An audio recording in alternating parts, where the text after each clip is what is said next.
move, though. Reports are trickling out now that the health care bill is still coming. It's just going to come in a different form. It's going to come in pieces, little baby chunks. Whether it's going to be in bits and pieces or a messy compromise or done in the dark of the night, we don't know yet. It's not clear.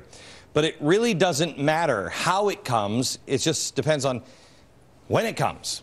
Because it's all progress, okay? That's what progressive means, progress.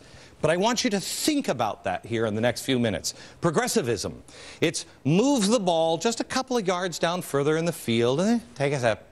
See, when you take giant steps, everybody says, whoa, whoa, whoa, wait, is that? Here, this is the main difference between Marxism and progressivism. Marxism involves revolution.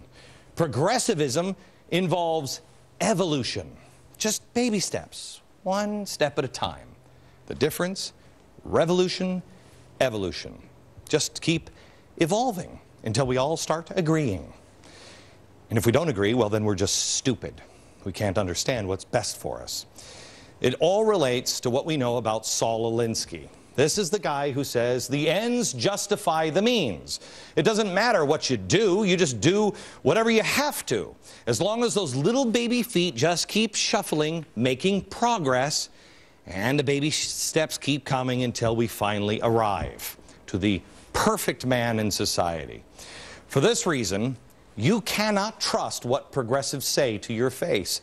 They'll do, they all follow, and now they're teaching them in school. The ends justify the means. So you have to look at what they say when they're talking to each other, and you have to put the case together. We presented this case with video evidence months ago. For example, here's Jacob Hacker, one of the people who designed health care reform. Watch. Someone once said to me, this is a Trojan horse for a single payer. And I said, well, it's not a Trojan horse, right? It's just right there. I'm telling you, we're going to get there. Over time, slowly, but we'll move away from reliance on employment-based health insurance, as we should, but we'll do it in a way that we're not going to frighten people into thinking they're going to lose their private insurance.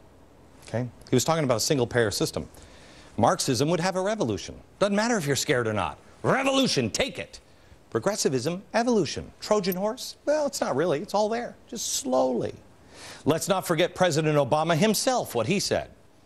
I happen to be a proponent of a single-payer universal health care plan. Revolutionary thought. Health care plan, universal health care plan. That's what I'd like to see. But as all of you know, we may not get there immediately. Okay, I'm for this. That's revolutionary. But we're not going to get there because that's a giant step. Baby steps, baby steps. One of the baby steps over the last summer was to convince you that you would never ever lose your doctor. Even though there's no way to stop that from happening.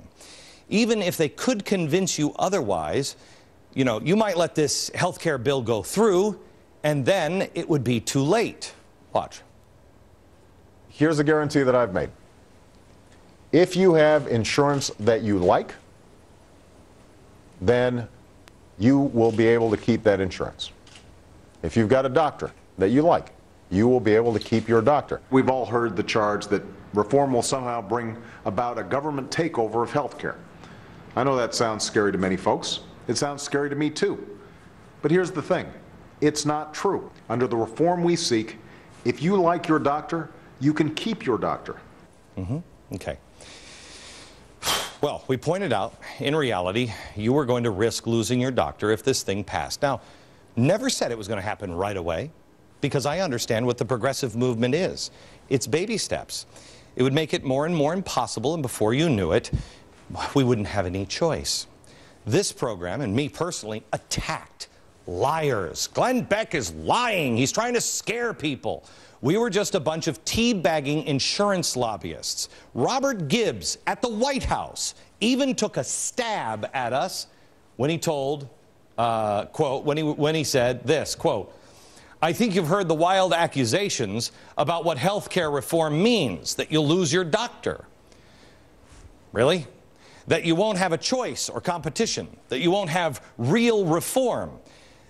That is, this will jack up the deficit or it won't control the cost. That's what he said. Got it? All right. Remember, we're crazy. Here's what the president said just a couple of days ago, finally admitting the truth. Listen. We said from the start that it was going to be important for us to be consistent in saying to people, if you can have if you want to keep the health insurance you got, you can keep it. That you're not going to have anybody getting in between you and your doctor in your decision making. And I think that some of the provisions that got snuck in might have violated that pledge. Might have gotten snuck in.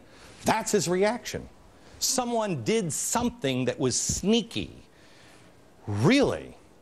What was the charge on this program? What did we say? You must not let any of this pass. 2,000-page bills, you don't know what's in it. How do you know what's in it? Don't let any of it pass because there might be pieces in there. No. Crazy man, remember?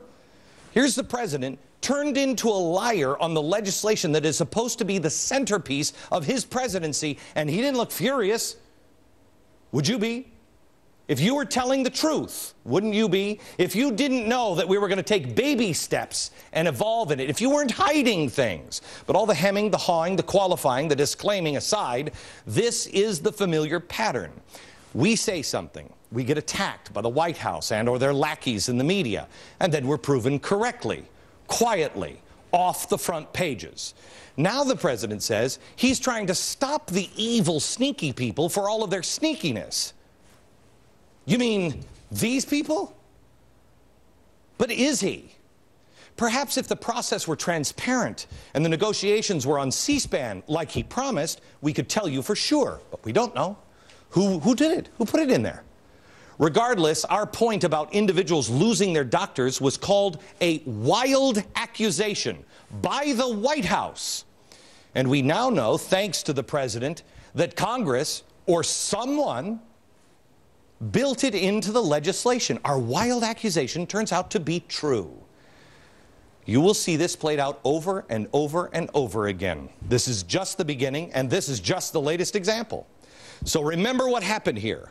Let this burn into your memory, because you're going to see it a lot. We said you'd lose your doctor. Next step, they do everything they can to destroy us, discredit. Oh, did you hear about crazy whatever?